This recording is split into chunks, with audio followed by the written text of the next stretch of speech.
Pernahkah kamu merasa lelah? Bukan lelah fisik, tapi lelah yang lebih dalam.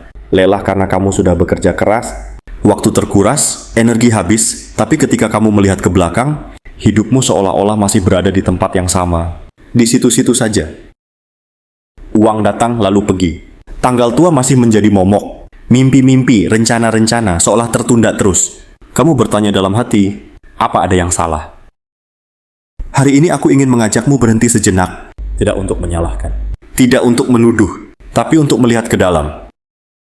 Karena seringkali, musuh terbesar kita bukan di luar. Bukan pada ekonomi yang sulit, bukan pada peluang yang sedikit, bukan pula pada nasib yang kejam. Tapi pada sesuatu yang jauh lebih dekat. Sesuatu yang kita bawa setiap hari, kita rawat, bahkan kita lindungi tanpa sadar. Pola pikir kita.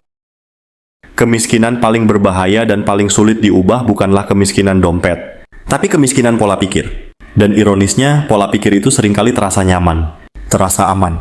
Padahal diam-diam ia mengurung kita. Dalam 10 menit ke depan, kita akan berjalan bersama menyelami 5 pola pikir yang tanpa sadar membuat kita tetap miskin. Ini bukan tentang menyalahkanmu, ini tentang membuka mata. Bersediakah kamu?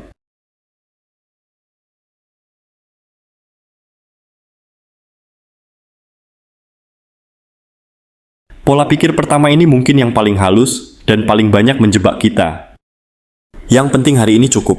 Yang penting kebutuhan hari ini terpenuhi. Kita mendapatkan gaji, uang hasil kerja. Lalu kita bayar ini, beli itu hingga akhirnya habis. Bukan untuk foya-foya, tapi untuk sekadar bertahan. Dan ketika ditanya, kenapa nggak disisihkan sedikit untuk besok? Jawabannya sudah siap. Hidup saja susah, mana bisa nabung. Yang penting hari ini aman. Besok urusan nanti.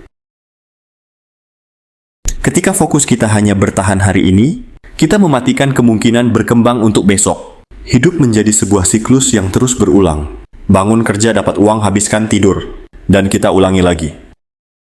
Tidak ada dana darurat, tidak ada investasi, tidak ada tabungan. Yang penting cukup hari ini. Orang yang mulai bangkit, mulai bertanya, apa yang bisa aku lakukan hari ini, meski kecil, yang akan membuat hidupku 10% lebih ringan atau lebih baik 1 tahun? Atau mungkin 5 tahun dari sekarang. Pertanyaannya untukmu. Apakah hidupmu saat ini sedang dalam mode bertahan atau bertumbuh?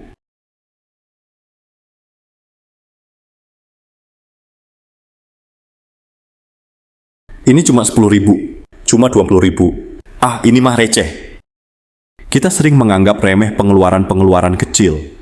Ngopi-ngopi cantik setiap sore. Jajan gorengan karena lapar mata. Langganan aplikasi yang jarang dibuka. Pulsa listrik yang boros karena lupa mencabut charger. Lah, uang nggak seberapa, nggak bikin miskin.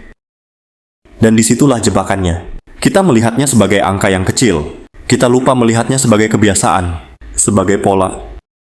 Bayangkan sebuah kapal besar. Ia tidak akan tenggelam karena ditabrak satu gunung es yang besar. Tapi, ia akan tenggelam karena kebocoran kecil yang terus-menerus dibiarkan. Lambat laun air masuk. Pelan-pelan kapal akan berat dan akhirnya tenggelam. Keuangan kita seperti kapal itu.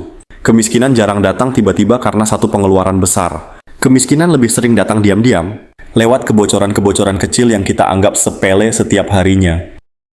Ini bukan soal pelit. Ini soal kesadaran. Saat kita tidak peduli pada uang 10.000, kita sedang melatih otak kita untuk tidak menghargai nilai uang. Untuk tidak disiplin. Dan jika pada uang kecil saja kita tidak disiplin, apa jaminannya kita akan disiplin saat mengelola uang jutaan? Kekayaan dibangun dari fondasi disiplin pada hal-hal kecil. Orang yang sukses secara finansial bukan orang yang tidak pernah jajan, tapi orang yang paham di mana uangnya mengalir sekecil apapun itu. Mereka punya kesadaran penuh. Coba tanyakan pada diri sendiri, di mana kebocoran kecil dalam keuanganmu selama ini?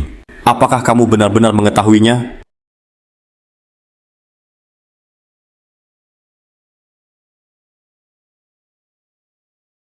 Ini adalah penjara paling kuat. Penjara identitas. Aku mah orangnya nggak jago jualan. Ngapain nabung, emangnya nanti jadi kaya? Aku dari dulu ya gini-gini aja, biasa aja. Aku nggak berbakat urusan beginian. Kalimat-kalimat ini bukan sekadar keluhan. Ini adalah self-fulfilling prophecy. Ramalan yang dipenuhi oleh diri sendiri. Sebelum mencoba, sudah menyerah. Sebelum berperang, sudah mengibarkan bendera putih. Kita membentuk identitas tentang diri kita. Aku adalah orang yang pas-pasan. Dan kemudian, semua keputusan kita akan mengikuti identitas itu. Kita akan mencari bukti yang mendukung identitas itu, dan mengabaikan peluang yang bisa mengubahnya. Apakah ini realita? Atau ini hanya cerita yang terus kita ulang-ulang pada diri sendiri? Seringkali kita bukan tidak bisa, tapi tidak pernah benar-benar mencoba dengan cara yang berbeda dan konsisten. Kita menyamakan keadaan saat ini dengan takdir final. Selama kamu memegang keyakinan bahwa kamu bukan tipe orang sukses, kamu akan selalu menemukan alasan untuk tidak bertindak. Kamu akan nyaman dengan zona biasa-biasa saja. Keyakinan membentuk keputusan. Keputusan membentuk tindakan. Tindakan yang berulang membentuk kebiasaan. Dan kebiasaan itulah yang akhirnya membentuk hidupmu. Pertanyaannya, cerita apa tentang dirimu yang selama ini kamu percayai? Apakah cerita itu menjadi penyemangat atau justru memenjarakanmu?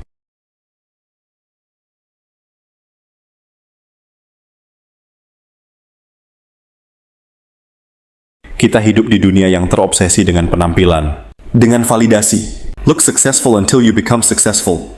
Tapi yang sering terjadi adalah kita sibuk look successful dan lupa untuk actually build success. Memaksakan beli HP terbaru padahal yang lama masih bagus. Makan di tempat mahal demi foto di Instagram, padahal masak di rumah lebih sehat. Pakai merek-merek tertentu agar diakui oleh lingkaran pertemanan. Masalahnya bukan pada menikmati hasil, tapi ketika motivasi utamanya adalah gengsi. Ketika kita membeli sesuatu bukan karena butuh, atau karena memang mampu, tapi karena takut dianggap ketinggalan zaman, karena butuh pengakuan dari luar. Gengsi membuat kita membeli ilusi. Kita menukar stabilitas masa depan dengan penampilan hari ini. Kita trading aset dengan liabilitas, uang yang seharusnya bisa ditumbuhkan, menjadi barang yang nilainya langsung turun. Hasilnya, dari luar terlihat gemerlap, tapi di dalam, di rekening bank, di portofolio aset, sepi dan kering kerontang. Orang yang benar-benar ingin naik kelas punya keberanian untuk terlihat biasa dulu. Mereka rela tidak diakui saat ini, demi membangun fondasi yang kokoh untuk kehidupan yang luar biasa nanti. Mereka investasi pada hal yang tidak terlihat, pengetahuan, pengalaman, aset, jaringan yang berkualitas. Renungkan, berapa banyak pengeluaranmu selama ini yang didorong oleh kebutuhan hati nuranimu, dan berapa banyak yang didorong oleh tekanan sosial dan gengsi.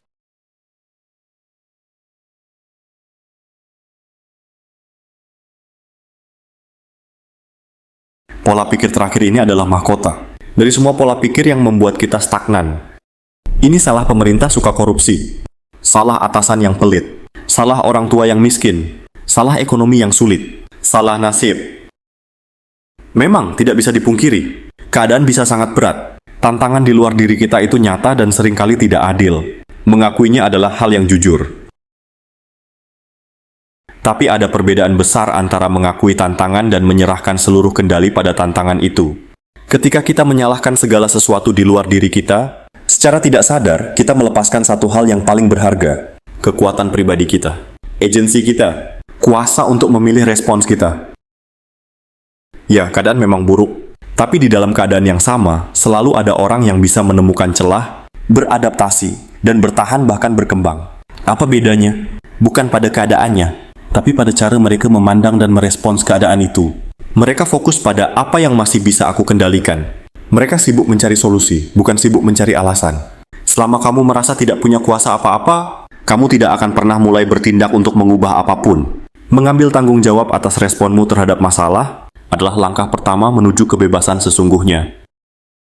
Tanya dirimu, di tengah semua hal yang tidak bisa kamu kendalikan, apa satu hal kecil yang masih bisa kamu kendalikan dan kerjakan hari ini?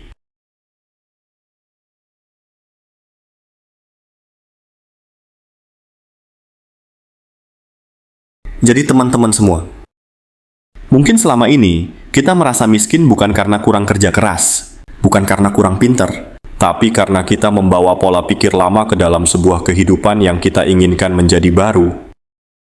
Rezeki, keberuntungan, peluang seringkali mengalir mengikuti cara berpikir. Ia tertarik pada pikiran yang terbuka, disiplin, berani, dan bertanggung jawab. Hari ini kita sudah melihat 5 penjara pikiran itu. Yang penting hari ini cukup. Uang kecil nggak penting. Aku emang nggak bisa kaya. Gengsi di atas segalanya. Semua salah keadaan. Pertanyaan penutupku bukan lagi, kenapa hidupku begini? Tapi, dari kelima pola pikir ini, mana yang paling kuat masih kamu pelihara? Mana yang paling nyaman kamu pegang, padahal itu yang diam-diam menahanmu? Perubahan tidak harus drastis. Mulai dari mengakui, dari berkata, oh ternyata selama ini aku punya pola pikir seperti itu. Karena saat satu pola pikir itu kamu sadari, kamu sudah mulai melemahkan kuasanya. Saat kamu menggantinya dengan satu keyakinan baru yang lebih memberdayakan, perlahan-lahan keputusanmu akan berubah, kebiasaanmu akan berubah. Dan pelan-pelan, hidupmu akan ikut berubah. Terima kasih telah meluangkan waktu untuk berefleksi. Ini perjalanan yang panjang, tapi setiap langkah kesadaran adalah kemenangan. Sampai jumpa dalam pikiran yang lebih bebas. Salam hangat dan penuh semangat.